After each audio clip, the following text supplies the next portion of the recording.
You're watching an episode of Builders from 99. Today I'm joined by a really interesting guest, and I had the opportunity to first meet him at BITS Pilani, where he spoke about social entrepreneurship. Before I give him an introduction, thank you for letting me intrusively record an interview at your house. But Mr. Anuj Sharma has been a really phenomenal inspiration in my life.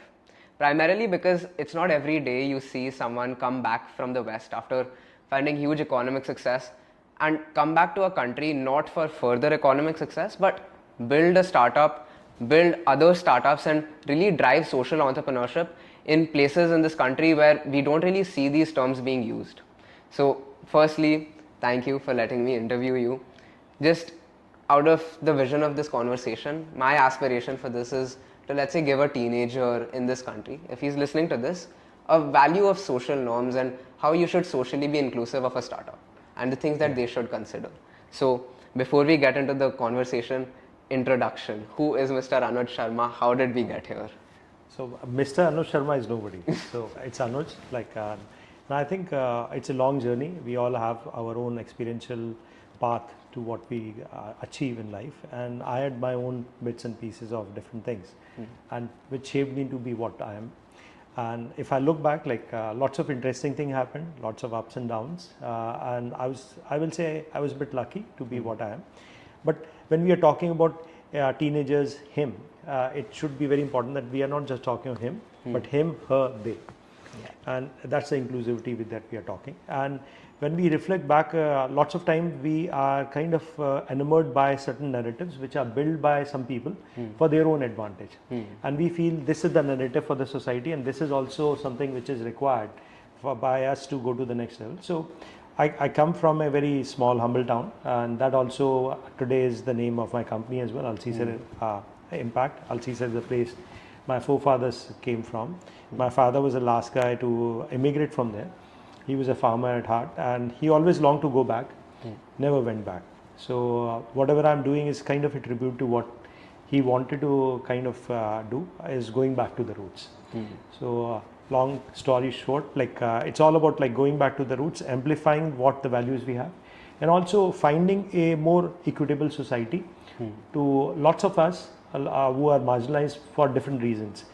Maybe it could be financial, marginalized because of social, marginalized because of gender, and many other ways, even the disabled or LGBTQ or many others that we are talking about.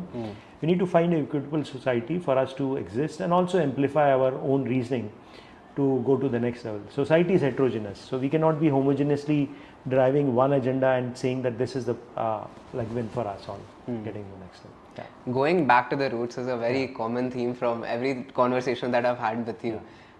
So let's get to LCER, since we've spoken about it. LCER Impact. If you had to explain it to a 5-year-old, what does LCER Impact do, and how exactly do we really create a positive impact in society? So just imagine you are 5-year-old, I am 5-year-old. Do we bother about what is my livelihood next day? Whether I'll be talking about building my muscles, or talking about healthy food, or talking about healthy air or something like that. I'm fearless. I'm enjoying the space that I have.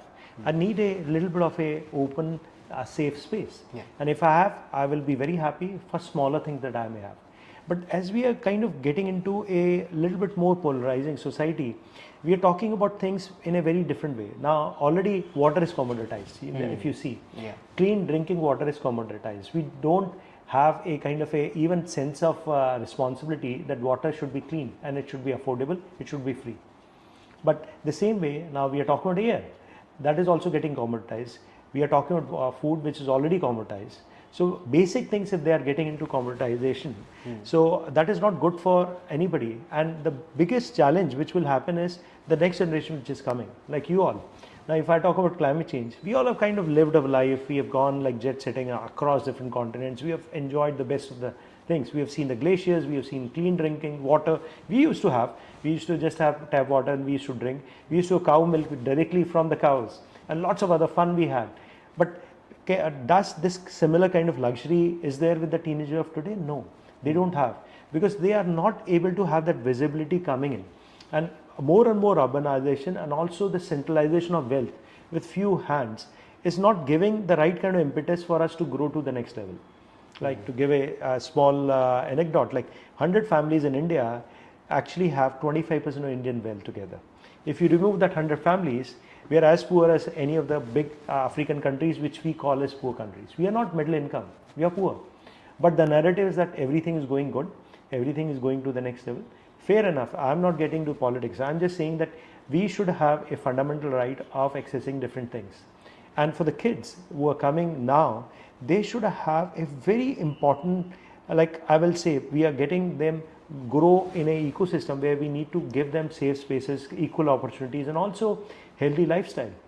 We are not able to give that, and that is a crime on us. The responsibility is on us rather than the kids, because we got them into the world today.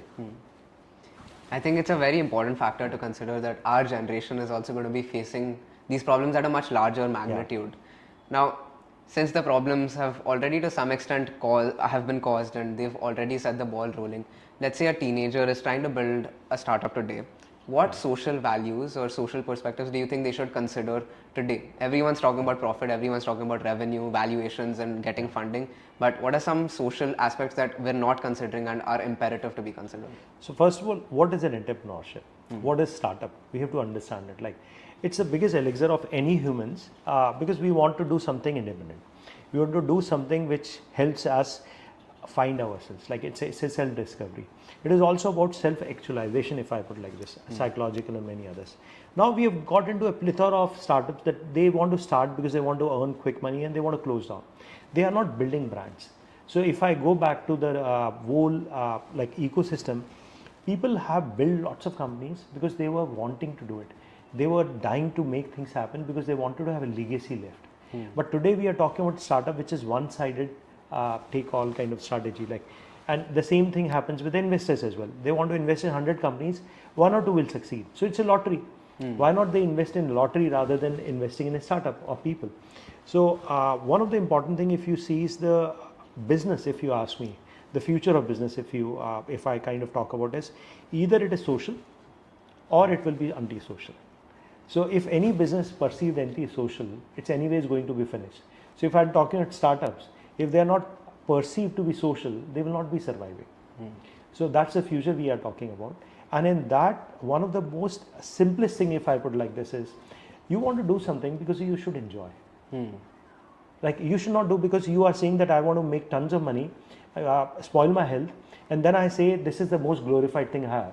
Like, I don't want to have example of Rakesh Jhunjhunwala, who from the age of 30 was having health problems. They say he was the bull of the stock market, he had best of the life and other things. What? He was not able to eat his sweets. He had so much of money, he was not able to have a normal life from the age of 30 because he spoiled his health so much because he was obsessed with working, which was not the right way of doing it. If you can't enjoy your wealth, then what's the point of having a wealth? That is true. Yeah. I'm seeing a sense of work-life balance play into the picture here, and how you should have a balanced perspective on not just health, but also other aspects of your life. What do you think, if someone were to prioritize 3 things, or let's say a principle that you follow in life to maintain that balance or clarity, what advice would you give them to prioritize the 3 things that they should prioritize? So first is, like, we all should follow a passion. We talk about it. Money is going to follow. Now, if you chase money, money is very fluid. It will, like, and what is money? Let me also kind of get into it. It's a very illusionary thing. It's all about access to certain like kind of lifestyle choices that we have. So if you are talking about a larger paradigm of change that we want to have, one of the basic thing is, like, first is we are talking passion, second we are talking of purpose, and also third is making a living which is not just confined to us but a larger community. And the moment you talk about a ripple effect, even if you are able to kind of touch or influence the life of another person, that means you made a mark. And that ripple effect will go large into the bigger society as well. Another reason is, like, we both are sitting together because we touched each other's life in different ways, and we are finding it comfortable to talk further. Yeah. Now, something that I just really wanted to cover, you've been part of the Western economy, you've been to the US, and during a bit of background research, we found that you mentioned you were lost during that stint in the US, and that inspired you to come back to India. Could you just help our audience with what was that sense and why was that there in the first place, and what inspired you to come back to the country? So maybe I'll go back again. So I come from a family which is pretty crazy in its own way, and I got more comfortable talking about that aspect very late in my life. So I come from a family where we donate whatever we inherit. That means my father, by the age of 25, he donated every single thing that he inherited: 36 acres of land, a big house, and also another belongings. He just like donated. He started from scratch, and when we were born, we felt like we are poor because we were having a resource constrained ecosystem, and that kind of shaped up us in a different way, and we were having some kind of lots of prejudice and lots of challenges in terms of identifying why on earth we have been punished like as siblings. Lots of us were thinking, but when I look back, I was a little bit lucky that I was able to go through a path which was slightly more easier, but at the same time I had lots of my own bits of challenges as well, like coming from a middle class family and also getting into a ecosystem where you're average student. That means that you start failing in every single exam you attempt, and that also means like I failed in all the basic so-called NDA. I was trying to do the defense. I got into I failed in IITs, basic engineering colleges, the medical of the world, then got into UPSC failures, MBAs. I was not able to get through anything, and I was feeling like there is a punishment that is bestowed on me, and there's no proper will that my family was able to give to me, the so-called comfort.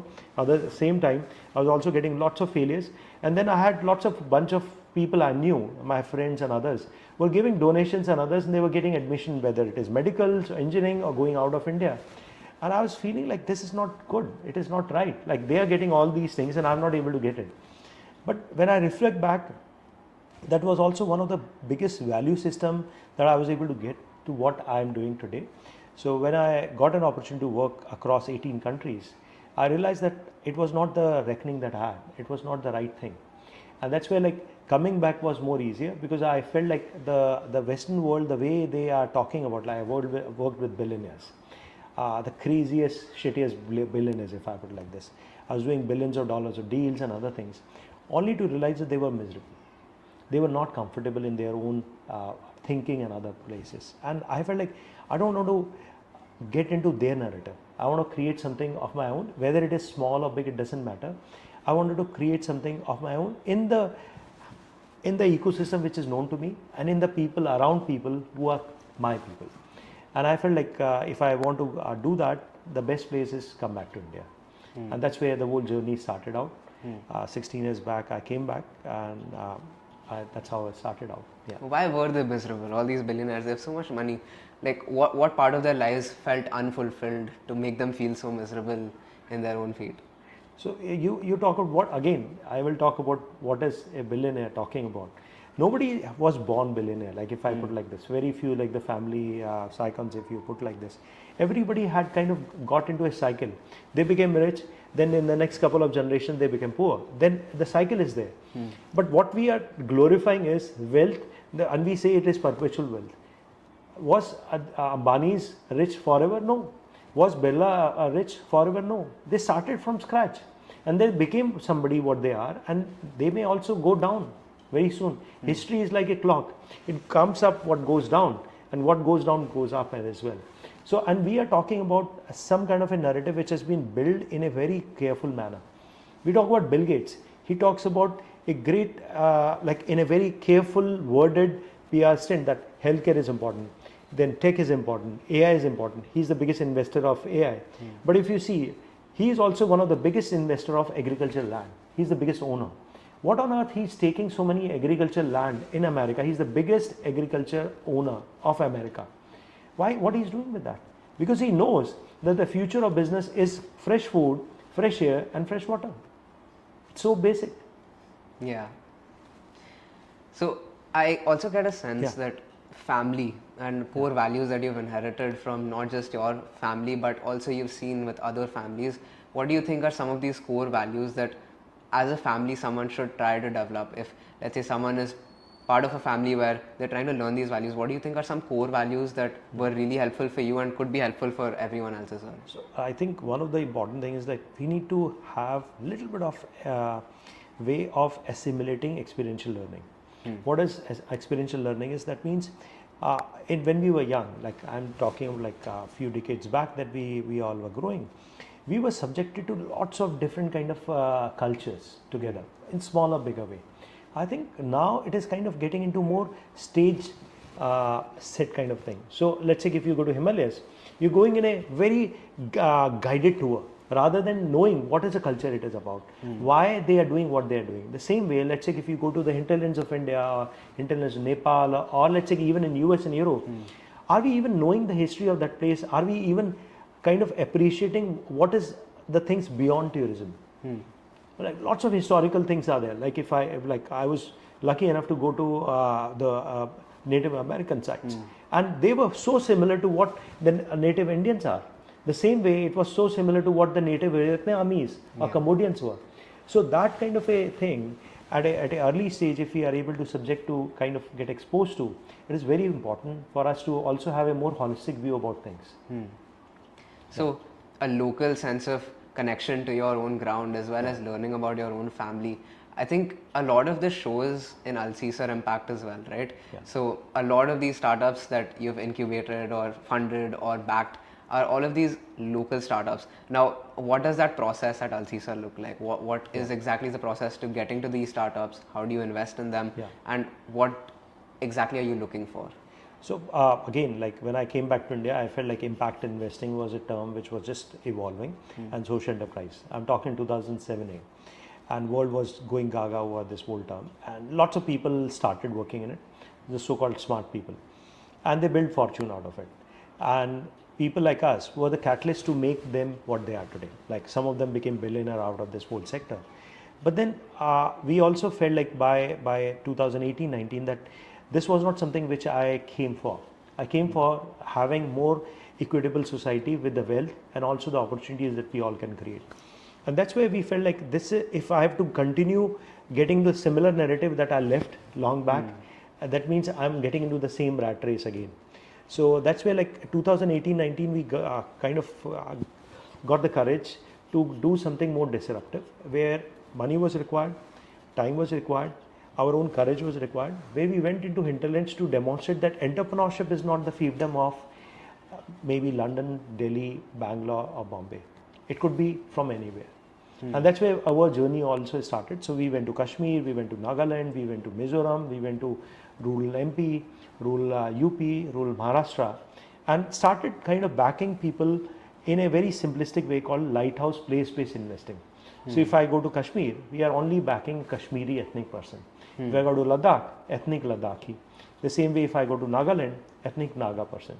Now this was one of my friend, while talking, he said, Anuj, this was not done earlier at all in whole of Asia. You are doing something cool. And he kind of structured, or I will say connecting the dots in terms of putting a narrative for this whole thing. He said, this is called place-based investing. I said, great, that's nice. And we started talking about it. But if I kind of reflect back, this was coming because I as a whole as well, like I'm sitting in this place, Bombay or Mumbai, what we talk about, I'm a migrant as well. I was uprooted from my own roots. So given a choice, I want to go back and also do some kind of a value-added thing there. And I want to have my community which knows me, I know them, and we have a more happier life around. So can we do something where communities are empowered, wealth is created at the source, and also they are the right kind of people who are the custodian of their local ecosystem, cultural values, and also if I talk about climate change, they're the best, I will say, shepherds to kind of withstand or slow down the climate onslaught as well. Yeah. Mumbai, Delhi, Bangalore, all of these cities, we've heard a lot about the startups in these cities, their ecosystems, and the lessons that we learn from them are all based around CAGR, ARR, and all of these terms. And I'm sure that there are a lot of lessons that these hyper-local startups also have that we've never learned about, that we've never covered. If you've interacted with so many before, what are some things that we should take away from these local startups as well? So first of all, like what happens is like we have a big micro entrepreneurship related thing, like small entrepreneurs who could be vegetable vendors, provision stores, and so on and so forth. And they are like in millions and millions across South Asia. But the moment you talk about how many micro entrepreneurs got to the SME stage, very, very few. Because what we have is we control the finances. We control the way the outreach happens, the market outreach, how the narratives are built, how the education kind of things are there. So we are kind of talking about the elitism. So if you are from a certain school, certain college, or having a certain social background, you go to the next level without even doing any course. You have a like a leap of whatever we say, faith, or pushed into it, and you can start anything, and you are termed as successful. But the people who are actually the right people who want to do it, they do not get the opportunity. So we talk about that, oh, you are poor, and that's why we are giving you an obligation by giving you a loan at 26%, 36%. But if you are rich, you get the loan at 1%, 5%, 8%. How on earth a person who is so-called poor or underserved in their own ways will be fighting their way to going to the up? We need to hack the system. They need the money at an affordable rate, not the rich people. But we are doing it in a reverse manner. So that is a flaw. But this system is not going to change that easily. That's why we need to find that kind of a people that we back ourselves. Many of us, you would like to do something in your life, your own personal space. It doesn't matter how big. But if you are happy with what you're doing, small or big, it doesn't matter. But you should have a choice. And that matter of choice is something which is not existing. So we need to create that. Out of sheer curiosity, so LCER backs all of these really micro businesses and all these micro startups. Just in a breakdown, what industries do these operate in? If you had to give us just a small breakdown of the industries of these startups. So first of all, like they started as micro entrepreneurs, but today they are lighthouse place-based entrepreneurs, and they are striving to be the global icons as well, coming out of that place. So if I talk about Kashmir, the company that we backed was into logistics. So we were talking about like everybody was laughing when we got into it, because they said it's conflict geography, nothing is going to happen, there's no startup ever coming out of that place. And we said, fair enough, you are saying it, we want to not prove anybody wrong, but we want to say that if we have our own clarity of how we support other entrepreneurs, we can also back some entrepreneurs there. So we backed a logistics startup, we backed a startup which is primarily into agriculture, one is into fisheries, a sustainable one is into climate change, one is into the social media as well, the ethical social media we are talking. The same way we are talking, if I go to Ladakh, we are talking about somebody who is doing healthy food, somebody which is doing healthy teas. If I go to Nepal, there's somebody who's doing self-defense for adolescent girls and boys. The same way if I go to Uttarakhand, they are doing in sustainable fashion. Somebody is doing sustainable, again, food with hemp.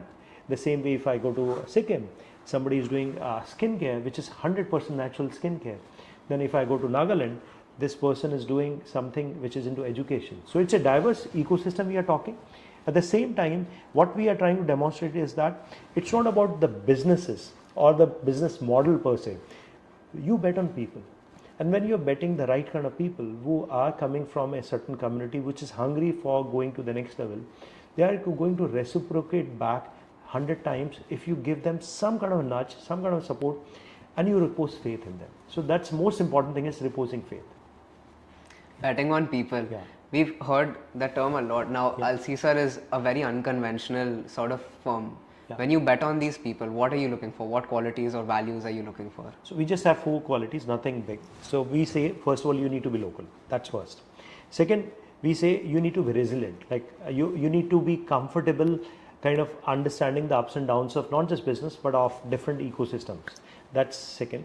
Third is you need to be comfortable with the growth narrative. Now, if you are comfortable with being small and happy, it's fine.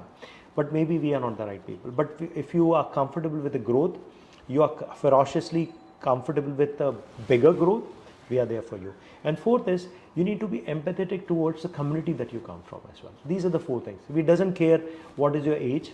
We doesn't care what is your gender. We doesn't care what is your social status.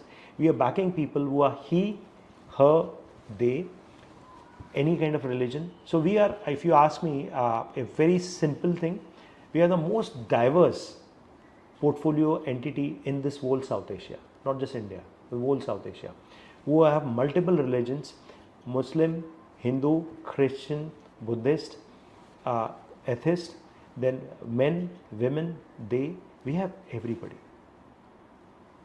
And today when we are also talking about another kind of things, which is very starkly disturbing, 90% of the fund managers and equally 92% of the founders come from same community.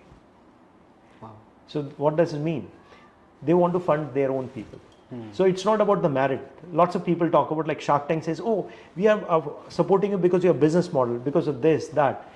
But majority of businesses are funded because they see your surname, they see your gender, they see your social status. That's how the fund managers decide to invest.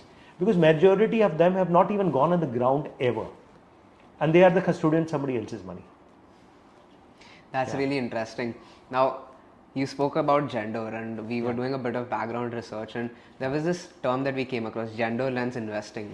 That seemed really interesting. If you could just let us know what that is and the gender lens investing initiative, what exactly is that? So if you see the gender lens investing, the whole genesis was like women have been highly under valued, and also the investment which has come into the women has been very, very minuscule, like less than 5% across the globe, not just in India. And that's where the conscious effort of supporting women-led organizations started out, where they were saying, like, if you are backing women-led organization, then that phase is called gender lens investing. But then a little bit of a funny thing which is happening in this ecosystem is that, again, the definitions are tweaked to make gender lens more exciting, and that means you are doing more. So lots of impact funds kind of use wrong definitions. So what they do is, and very funnily, is that they say, okay, women, we are supporting lots of, like 30%, 40% women-led organizations or women-owned organizations, something like that. But what the imperative or the definition they are using is that if it is 51% owned by women, then it is women, or 30% women leadership, or 30% team members, or 30% indirectly benefited women. Out of that, you have to choose one. Then why on earth you will actually have women-led organizations purely coming out? Because you don't have intentionality. You are hiding behind the definitions or narrative, but you don't want to do anything for them. And that's really interesting. I also know you're really passionate about climate change, and you've been to a lot of places that are directly impacted by climate change in the Himalayas, and all of these places that you can visibly see the impact. Living in metro cities, it's very difficult to noticeably see these impacts. And if a teenager is watching this, coming back to the overall perspective, what are some challenges or some problem statements you think that they should consider tackling, and how do you think they should tackle them? So I use a very simple example. Himalayas is a place on which 25% of humanity depends. Not just India, 25% of humanity. We're talking about 8 billion people, 25% depend on Himalayas. Now, if I'm talking about that, what does this mean? That means Himalayas are not just the mountains that we are fascinated for tracking, but these are also the water reservoirs of the world. They are also the water, they are also the fridge, which kind of moderates the climate of the world. Just like Amazon rainforest, they are one of the most important biodiversity hotspots. So if I go to, let's take a place like Ladakh, which is a cold desert, we see that glaciers are melting very fast. And what does this happen? Like today in the downstream, I see lots of water, lots of rivers, but where it comes from? Everything comes from mountain. Like fresh water, we are talking about even the monsoon phenomena, it all emanates from Himalayas. And if you are seeing, then you have to go to Himalayas not as a guided tour, but if you go to lots of glaciers, they are receding. The rivers are kind of also will shrink as you go forward. That means the water availability is going to be lesser. You go to Maharashtra here, Marathwada region, many others, the drought has become very normal. Because what we are doing is, we are using wrong kind of crop, and we are putting lots of groundwater, which takes thousands of years to replenish, to grow crops which are short term. And one of the examples is sugar. So sugarcane is grown in Marathwada, which is a drought prone area, and 70% of the irrigable water is used by sugarcane crops. And 4% of land is primarily under sugarcane. And most of the sugarcane farmers are bigger, larger farmers. So we are talking about a narrative which is not for the small farmholders. And more than 80% in farmers in India are small farmholders. So as an actionable clause, to this, now what do you think, as let's say if someone trying to solve a much larger problem, where do they start? How do you get to solving the majority problem of climate change? What do you think is an actionable step that they can take today itself and try to get this change involved? So first is like we are in a bubble here. Like I always say, like we are like a frog today. So we are a frog which is in the pot, and the pot water was a little bit cold. So we were put in a burner. So the burner is heating the water, and we are enjoying it. We are enjoying it slightly, and we are feeling okay. Water is becoming lukewarm. So we are like a frog. We are comfortable. But I will tell you, the water will become so hot that we can't jump out as well. We'll die. So it's important that we sensitize ourselves coming out of the bubble that we are in. Our schools are now air conditioned, the schools are there, buses are air conditioned, our houses are air conditioned. So we are like living in a bubble. But we have to go out in the nature. That's the first thing. We need to also learn from indigenous people and local people how they are living. And that kind of experiential learning will give us some kind of perspective. And also backing locals, because if you have to fight climate change, if I put like this, I feel like you can't stop climate change. Now, if I go back in history, climate change has been a phenomenon, just like I am saying, the wealth is a phenomenon, comes up, goes down. The same way, the climate change is also like that. Like we had ice age, then we got lots of like the earth became hot, then lots of other thing happened, volcanoes erupted, then we got into this age, then we will have cycle where there will be a climate change phenomenon which is going to make the earth more and more hotter. So to reduce it, I can't say stop it, to reduce it, we need to have the local indigenous people being prioritized first. But for that, we need to come out of the shell that we are in and also sensitize ourselves, and that's where the education has to tweak ourselves. Rather than talking about the academic books, we have to go on the ground and see what is actually possible. Yeah. Since you've been interacting with so many indigenous people and you've actually had these learnings, experiential learning is obviously a huge major part of it. What do you think are some things that they've learned to do that we living in the bubbles that we do have never experienced, let alone live? And how do you think we can replicate those learnings in our ecosystem at the places that we live in? So like most of our households, like I will take few decades back, we used to have earthen pots and we used to fill water in it and we used to drink, and it used to have a very nice pleasant temperature. But now everything is like put in fridge. We have a RO water and we drink that because as I said, the water is commoditized. That basic thing, if you see as a whole narrative which has been tweaked because of the Western sensibilities, and we are kind of buying it out. Earlier we used to also say that lots of things will be wrong, like we were saying that you should have water in a different way. Now we are talking about okay, copper could be used the same way. Turmeric, now they are saying that turmeric latte, like Starbucks introduced long back famously in California, it became a rage. We were using turmeric for a very long time. Same way we have lots of different things that we are having, like a basic thing, like you go in the morning, every family, like if you go back, used to advise their kids and themselves that you have to drink water the first thing. The moment you wake up, drink lots of water so that you have a good stomach. Now, today when we go back, we don't have that. The same way, there are lots of small nuances of culture which has kind of disappeared. So you have to get back, rather than getting enamored by the Western side, one-sided narrative, we have to go back to our own roots. The same way, like yoga is now imported back in India. We need to either it will be our own beliefs will be imported back to us by packaged in a nice way, or we have to find a way that we package our own things. So one of the bigger difference, if I put like this, the Western world is very cool and formidable in building brands out of nowhere. So if I go to Switzerland, they have never produced any chocolate, like no cocoa is produced, but they are one of the biggest exporter of chocolates, $24 billion. And they buy cocoa and other things from different African countries, and they say handcrafted. The moment you say handcrafted watches or chocolates, and they sell it at a very high price. The same thing, if I do it, they say it is a low quality, if it is handmade. So we need to find how to build local brands, and that's where like people like you could be doing a great job. Like you're coming out of a school, you are ferociously fearless. So why not people like you all get the kind of a metal to kind of build brands? And I think this is something which is very important, and I think some of you can make it happen for the good for all of us as well. In terms of education, I think building brands is something really cool, and I'm really fascinated by building brands. What do you think in terms of education or in a curriculum, what do you think is missing that we don't have the same, let's say, ethos or the same drive to build such a certain brand that the Western people do?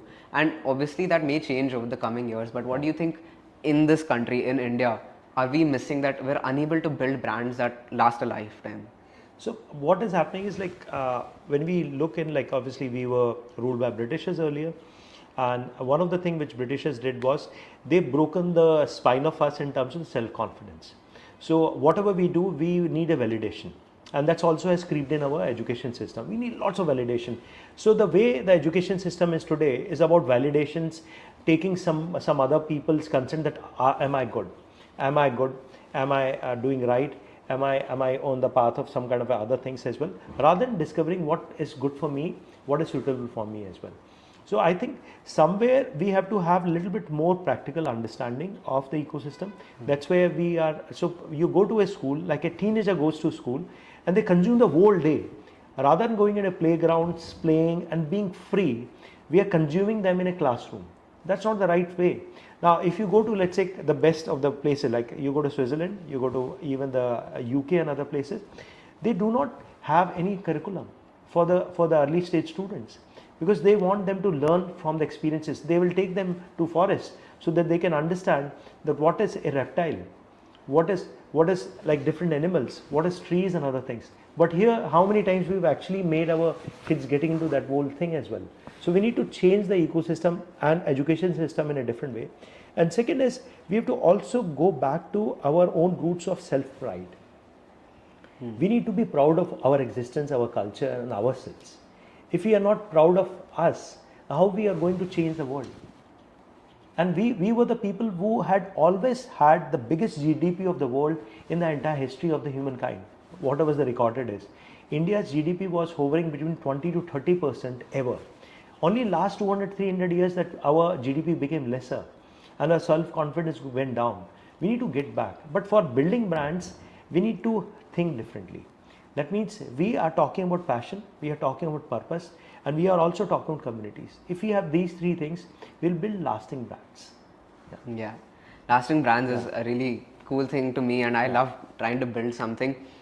Something else that really struck out to me is this part of education. We also have this fantasization of the West, right? We have this image of the West that is truly something greater than what we can do. And on a larger scale, what do you think are the implications, or how do we change that as a country? Why are we so fantasized with the West? How do we change that? And from the ground level, whether that's a teenager listening to this, or let's say someone who's already living in the US as an immigrant of India, why do they feel that way, and how do we change that? So like I have huge amount of friends in US and Europe who were like went from India, and they felt like we are building some kind of dream come true.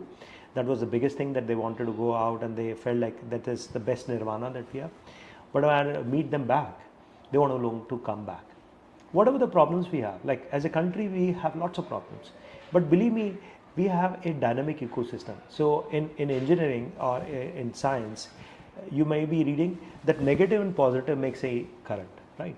So if you are good and bad or ugly, we will make something. We are dynamic. In West now, things have plateaued in. There's nothing happening. Everybody has a good living. They don't have lots of challenges. So they will get into drugs. They will get into other things. They are talking of something else which is not even like existing. They are talking about AI, which is going to control the human brain, and they make things happen. For us, human brain can have some kind of happiness if we go in the wild, or we sit with our communities, and we are social in much more different ways than West. So I'm not saying they are good or bad. Let's not talk about that definitions. We need to find our own self-actualization, our safe spaces as a country and as an ecosystem as well. And somebody who's kind of coming of age, and you are now looking up how I want to shape my career. Now, is this important that you do your education settle in US or Europe, or there is some kind of a room for you to be here? And if you are here, it's going to be more difficult. But that also means it will be more rewarding, because risk and reward goes together. And also, this is the place which you know that this is yours. This is a safe space you have. Positives and negatives drive a current. That was a really interesting way to put it. Now, we obviously have a lot of challenges in the country. We've also have had this standardized way of, let's say, since we are talking about startups and investing, standardized way of looking at startups, right? And you've done something really unconventional. It's not impact-based investing, even though the term gets thrown around. It's not really something that people have done. When you look at these startups that are hyper-local, the factors cannot be the same, right? I'm assuming that you can't really look at their ARR or their acquisition or their, let's say, retention for customers. How exactly do you go about evaluating their businesses? How do you look at their businesses? So, not a single MBA can actually give you a surety that they are the best startup founders when they are doing their college, because they are trained to be managers. And then the MBAs, like or whatever the like so-called education, makes us think business in one dimension. Now, do you think like Ambani, when he was was a petrol pump guy, was thinking about ARR or other things when he wanted to start his own venture? No, he was fearless. He had a purpose. He was to try. The same way, we're talking to lots of other people as well in this country. We have to think beyond the numbers. You have to see like when I will get the first dollar, whether my customer will be delighted, whether I'm enjoying that process, and whether this is going to give me a lasting wealth. And is this the brand that is going to resonate with my life? So if you ask me, I'm not building LCER to be a multi-billion-dollar brand. I'm saying this is my LCER. That means this is my narrative, this is my story. What is your LCER? What is your story? That's the way we are talking about. And these may be hyper-local in terms of the origination, but the market is global. Just to make it very clear, most of the people across the world, now we seem to be small in terms of the kind of people we are kind of supporting, but believe me, right from California to the Bay Area, in that whole thing, or London or Europe or India, everybody is aspiring to have a pie in what we are doing. They are kind of finding it like pretty crazy, like how on earth this is happening. Lots of people ask how you identify these people, why you are supporting them, can we play a role? So most of the people are talking about a charity model. And I said that's something has to stop. You should not talk about a charity model. You have to have an equalizable self-respect model where you are respecting, I am respecting. Let's talk about a win-all model coming in. Yeah. Something else that we came across was a term called investment readiness that you've spoken about. Now, just what is investment readiness and how can our country really get there? So again, like if you are a startup, or let's say you are a person, you want to start your thing. So as a middle class, you will need lots of resources.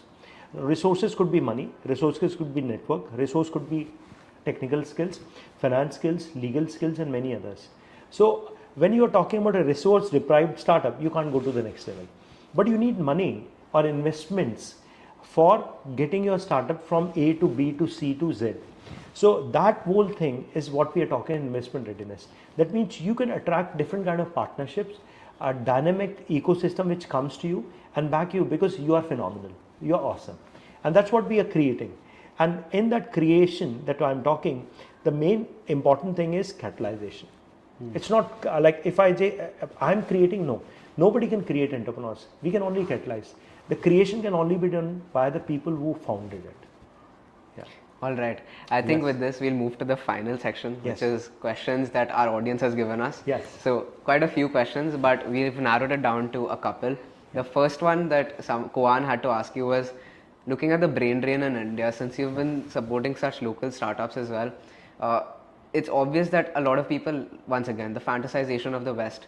What do you think we can do to solve that brain drain, and what do you think the government should do in terms of creating a more sustainable ecosystem in India to retain the knowledge and the talent that we have in the country? So we used to have lots of brain drain in 70s, 80s, 90s and others, but today it's not happening. Let's be clear. Lots of people who go, they want to come back, and or otherwise they're missing out, which is fine. If they're missing out, the FOMO that we say, fear of missing out, it's a cool thing.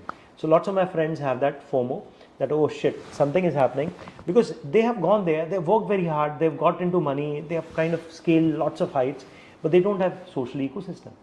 So for social ecosystem, they have to come back. They need to have that kind of a validations coming in. That's where the whole, the way we have been grown in. So today when I look back, one of the good things that we are talking in this whole ecosystem is that we are having a much more better sense of, I will say, purpose today as a country, as a community, than what we were having 50 years back. But at the same time, do we have the perfect solution? I don't think so. We are very dynamic. We have hundreds of languages. We have different food habits. We have different ethnic groups inside us. We are not a country, we are a continent. So there will be contradictions, there will be challenges. But as I say, if you're dynamic, entrepreneurship will thrive.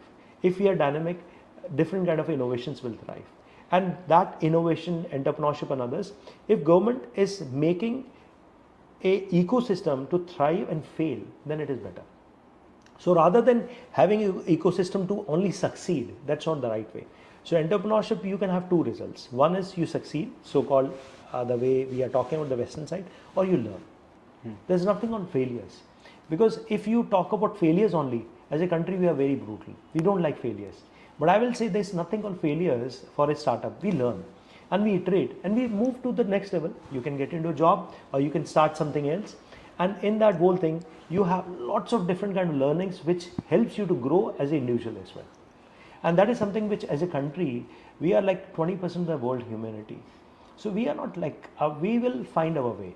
I'm very confident, and that's one of the reasons that I came back, because I know the inherent strength of India. We'll find our way. And the India as a whole, the purpose is far bigger. The sense of, I will say, the societal connect, the sense of purpose, and also the larger human good. We have it. But somewhere it has been kind of made it silent. We have kind of lost it. We have to just rejuvenate that sense of pride of who we are, and also the pride of doing something good for the society at large as well. And then we will also find world is a better place to live in. Like the global south, as we say, not just India, the Africa we talk about, or let's say global south, America and many other places. We have a very different way of looking into the way we had been nurturing the ecosystem, the climate, the people and others. And we'll get back that. I'm very confident we'll get back to what we were earlier. Yeah. Thank you. Another question, I think this is more relevant than ever. Janvi, had to ask you, since of course you've tried so many things. You tried engineering, you tried NDA, you tried medical. How did you get into this industry? Where did it come from? So I think we say, like, when you fail everything, then whatever is left for you, you start getting into it. So I like technically I have a BSc, botany, zoology, chemistry. And then since I was not having anything like worthwhile to do, at some point of time I picked up getting into finance. It took me 9 years to clear my CA. Somehow like I was more of a solutions person rather than a fault finding. And when you are a solutions person, suddenly like industrialist picks you, corporates picks you, everybody picks you because you are finding a solution. You're not talking about the problem. And that is something which has been defining. We had been the troubleshooter of the impact investing space, the troubleshooter of the billionaires, and now we are troubleshooter of the so-called indigenous people and local people. And we are amplifying this whole narrative as well. And sometimes confusion is also nice. Like being disruptive, if you are talking about, you need to be confused. All right. Final question. Yeah. Now, since India has seen such a quantum leap in startups, let's say someone is trying to get into this space by supporting some of these startups that you've spoken about today, and they don't have a large amount of capital. How do you think they should support these startups and do it in a way that's sustainable, not only socially but also economically, that makes that investment worthwhile? So I had a like now this boy is like in New York studying. So if I go back, like he came, he was just started his engineering from a very basic engineering college, and he came as an intern with us. We deployed him to a Nagaland startup. And believe me, the best learning which he got was because of the cross culture, the kind of great, cool people they were. And in that whole thing, he evolved so nicely. Then whatever he's doing today is because of the experiential learning that came in. And he went to Nagaland as well. And he saw the culture firsthand. Like, and that whole thing kind of became a life-changing experience for him. The same way, if you see at a larger level, the startups are growing. But who are the startup founders? Who are the startup funders? Are they the same people? If they are minorities and they are supporting each other, then it is like, in my house I am supporting you and you are supporting me. That should not be the startup ecosystem. We need to be more diverse. And also one of the reasons why lots of startup failing is because you are investing in a homogeneous community. Similar kind of business model. Majority business models are what? Trading models. Aggregation and doing it. How much aggregation model will work? Out of 108 unicorns that have, 110 sorry, 90% are aggregator model. They are going to fail because you can't make revenue out of it. So we need to emphasize on manufacturing. We need to emphasize on the core strength of us. And if we do that, we will be also be resurrecting back ourselves. Like if you talk about China, irrespective of whatever we talk about, today they are the nerve center of the world because they are the manufacturing hub. the trading, like even if Tesla says that, okay, I'm the best company, if China stops manufacturing and buying the cars of Tesla, Tesla is going to be bankrupt tomorrow. The same way Apple, Tesla, Apple, both will be bankrupt next day if China stops manufacturing or buying their products. Just imagine the power that they have. The same way we have a power. We are 20% of the humanity. We have power to change the market. Yeah. All right. At the end of this conversation, we started out by trying to get a teenager to understand how you should have a social value, and I think we've covered that really well. If they had to take away a few actionable things that they should do today, right after listening to this, what would you say they were? First of all, we need to explain them the history of money, and also giving them a very clear thing. What is money? Money is what we say, which is there in the bank? No. Money is something different. It is far more intangible and dynamic. First is the network you have is money. The access to money is what the money is all about. We are talking about social values. Yes, it is there. But if your network is not good, if your experience is not good, if you have not kind of got into a different kind of a, I'll say, learnings in your own process of getting into it, you're missing out something bigger. And that's where, like, as I started out, he, her, they becomes very important. Are we talking about different kind of experiences as teenager? At the same time, if our threshold of risk we are talking about is different, like it's not just about going into, let's say, Magica or getting into like the Disneys of the world and getting into the loops and we say this is risk. Risk is getting into a forest and saying let's do a hike, but we are not talking about guided hike. Let's do our own hike. Can we do it? Can we find some kind of a thing where we see a snake and we are not like kind of fainting or getting a heart attack because we have seen the snake first time, because 90% of the snakes are not poisonous at all. So that kind of things we are talking about. But there is something very important as well, which I feel which will make things very interesting is we should talk about this kind of startup related or some kind of business models of different nature very early on. Why we wait for somebody to come out of the college and then they learn about startups, or why having your own space or your own brand or your own identity is very important later. We should talk about now. Thank you so much. In the off chance that a hyperlocal business sees this, how can they get involved with LCER Impact? And then we can close the conversation. So we are a small team of 30 people. We back people from anywhere to anywhere. But that also means the numbers are lesser. But when we onboard them, we back with them for everything. Like if I say, we back them with capital, we back them with skills, we back them with network, we back them like I will say, I will mop the floor, I'll stand on the ground or on a main road, I can do a dancing sprint if it helps them to sell something. We have to do everything if you have to ensure that the startup succeed. Because it is very important when they succeed, the community succeed, we succeed. And the same way, like I'll also ask one very simple thing to you as well. What makes you excited about this whole thing in your own way day to day? I just think learning about something, I've always been curious about learning, and for some reason having conversations with interesting people who've done unconventional things, more importantly, teaches me a lot. And I'm privileged enough to have the liberty to do that, to talk to people and have these conversations and learn about things, and that makes me really excited. You know, trying to find these people, whether that be you or that could be a chaiwala selling something, because they have more business lessons than half the MBA graduates or my own business teachers, if I could say that as well. But it's really interesting, and I've had that liberty, and that makes me really excited. I have the ability to build something, I have the ability to learn something, and it just makes me really excited to do something like that. No, I find this thing to be pretty cool. Like you are very different than lots of like people I've seen around, like at the age you are in. And also this is something which is very, very like I will say cool. Like people like you, if you are around and you are having the purity of intent, like lots of things can happen. But if I try to learn from you, what are the things like which you feel like as a teenager growing and kind of amplifying? What do you feel like should be the things that we all should learn from you all, like in different ways? That's fine. Like it's very important to understand your visualization of things. I think something that really resonates. Since I'm at such a young age, and I have my parents who I'm very privileged to have backing me in a lot of things that I do, I have the ability to take a risk that maybe when you have responsibilities at the ages of 25, 26, you won't have. And that allows me to dream big.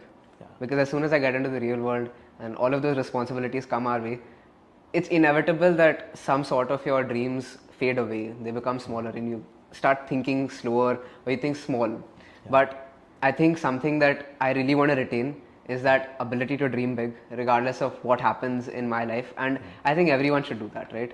Absolutely. If you're not aiming for the stars, you might as well not land at the moon, but you can. So I think you should. That's one thing that I think is something that I don't want to forget about. So it gives me, so there's one poet which said in a very nice way कि जो सपने होते हैं ना वो मरने नहीं देना चाहिए, और अगर आपने सपनों को मरने दिया तो आप कुछ नहीं है, आपका वजूद कुछ नहीं है.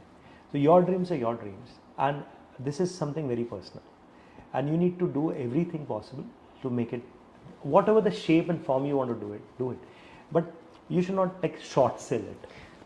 So it's very important to long sell it, try like whatever it is there, and that's where like I really like what you said, like something very big wisdom words, like something to take away for my own self. Thanks for doing that. There's a lot that I think our audience and myself have taken away from you. If I gave one piece of advice, that's in and of itself an achievement. Hopefully to our audience, we now know who Mr. Anuj Sharma or Anuj Sharma is and what he does. And more importantly, maybe you've taken away a certain social value or a certain thing that maybe you should consider while building your own startup or even building your own career. There's a lot more to life than just revenue, building a profitable business, and there's a lot more you could be doing and building value for a lot more people than you're actually imagining. So thank you so much for having this interview and letting me steal your house for a minute. Thank you so much, and hopefully we can see you in the next episode. Absolutely. Thanks a lot, and all the best for your future endeavors. Thank you so much. Bye-bye.